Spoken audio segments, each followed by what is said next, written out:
Президент Садыр Жапаров бүгін 28 мартта Кыргыз Республикасынын министрлер кабинетинин мүчөлөрү жана президенттик администрациянын түзүмдүк бөлүмдөрүнүн жетекчилери менен жумушчу кеңешме өткөрдү. Президенттин басма сөз кызматынан кабарлашкандай, кеңешмеде өлкөдөгү социалдык экономикалык кырдаал талкууланды.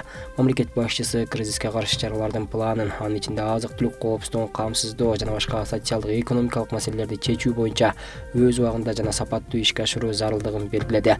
Президент Садыр Жапаров министрлер кабинетинин мүчөлөрүнө жана мамлекет башчысынын администрациясынын түзүмдүк бөлүмдөрүнүн жетекчилерине бир катар конкреттүү тапшырмаларды берди.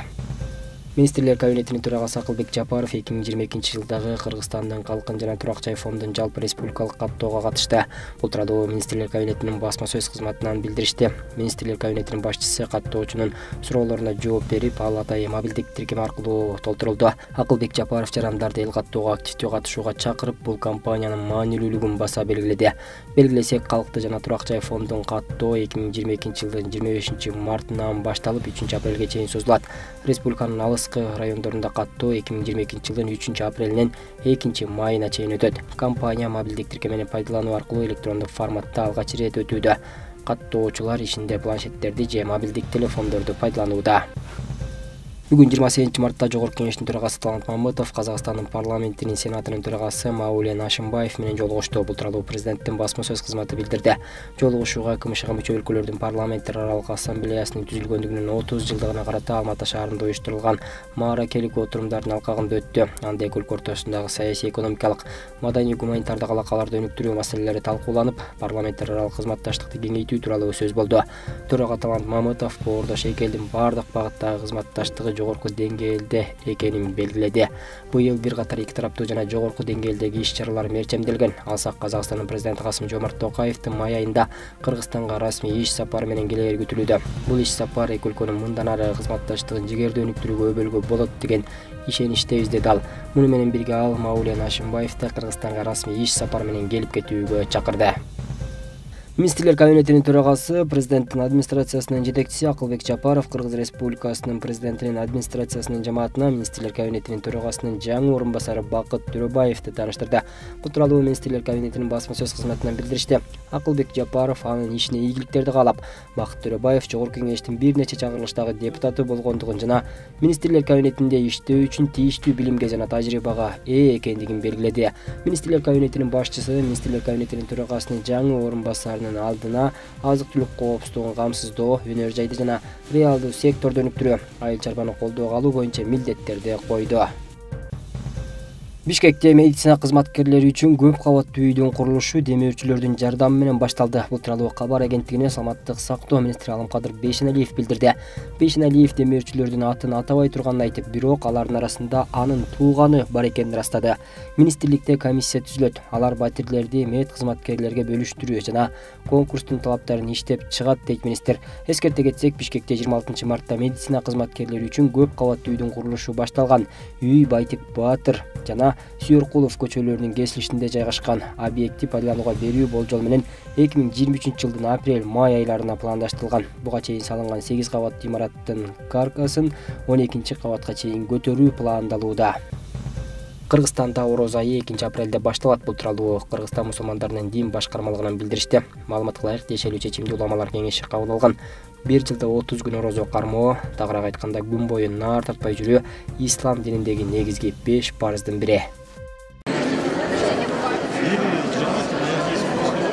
Айданек Мамасалиева 9-класстын бүтүрүүчүсү. Ош шаарындагы көптөгөн бүтүрүүчүлөр сыяктуу эле алдыда кайсы кесипти тандасам деп жүргөн чагы. Кыргызстандан сыртка чыгып билимин улантууну самагандар көп. Алардын катарында Айданек да өзү кызыккан тармакты тандап азыртан даярданып жүрөт. Менин оюмча, биздин Ош шаарыбызда көптөгөн окуучулар башка жакка барып, билим алгысы келет. Жана бул аябай чоң мүмкүнчүлүк болот алар үчүн деп ойлойм. Ошо анын вуздар бизге кандай тармакта кетиш керек экенин толугураак маалымат берип, көрсөтүп беришсе аябай жакшы болмок. Кайсы багытта кетсең туура болот жана өзүң эмнени каалап атасың, ошол тараптан сүйлөшүп кетишсе аябай жакшы болмок. Биз көбүрөөк билим алмакпыз. Бүгүн Ош шаарындагы мектепти аяктап жаткан бүтүрүүчүлөр Евразиялык кызматташуу биримдигинин алкагында түзүлгөн келишимдин негизинде окуп жаткан билим көргөзмөсүнө келишти. Анда бүтүрүүчүлөргө Орусия, Белоруссия жана Казакстандын алдыңкы жогорку окуу жайлары өздөрүнүн билим берүүсү менен тааныштырды.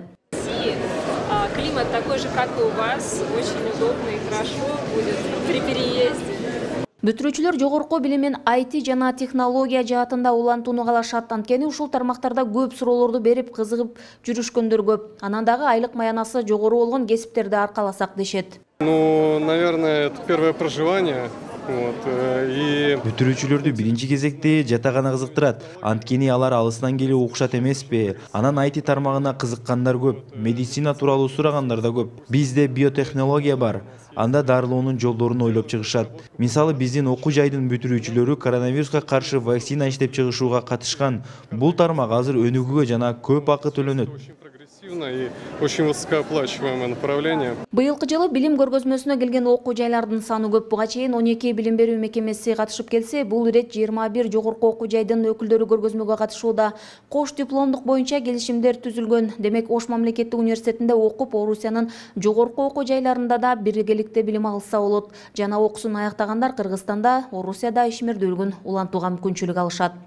Маалымат багыты өнүккөн мезгил болсо дагы ким болом, кайсыл багытта окуйм деген суроолор көп болуп атат да. Мына ушул площадка, бүгүнкү площадка алар үчүн чоң мүмкүнчүлүк. Бул ошол бир эле Кыргызстанда эле эмес, Россия Федерациясында жана башка республикалардын чоң окуу жайларына тапшырууга мүмкүнчүлүк берет. Бүгүнкү көргөзмөдө айрыкча мына экономика багыты, менеджмент багыты, IT багыты боюнча көп жогорку окуу жайлар келген, инженериялык техникалык багыттарда да көп жогорку окуу жайлар келген. Бүгүн мен ойлоймун, аябай мындай жакшы багытты тандоо мүмкүнчүлүгү түзүлүп турат. Орусиянын Москва, Санкт-Петербург, Красноярск, Челябинск шаарларынан жана Балтикадан, Белоруссиядан, Казакстандан келген жогорку окуу жайлардын өкүлдөрү бүтүрүүчүлөрдүн кызыккан суроолоруна жооп берип, кеңири маалымат алуу аянтчасы түзүлдү. Порядка 1000 бюджетных мест для граждан Кыргызстана сейчас есть в этом году. Соответственно, есть тенденция к увеличению. Миңдеген кыргызстандык студенттер үчүн бюджеттик орундар бөлүнгөн бул жылы. Жылдан жылга бул көрсөткүчтөр өсүүдө десек болот. Анткени студенттердин саны көбөйдү. Стипендия берүү да колго алынган. Бул да студенттер үчүн стимул болот. Как я сказал, есть возможности проживания комфортного, есть возможности быстрого доступа к месту обучения. Поэтому я думаю, что здесь наши участники постарались создать максимально комфортные условия для учеников, выпускников школ. Билим көргөзмөсүнө Оштогу мектептин мугалимдери, бүтүрүүчүлөрдүн ата-энелери да катышууда. Гүлжан Ажиматова, Бектур Калыбек уулу, Ош шаары.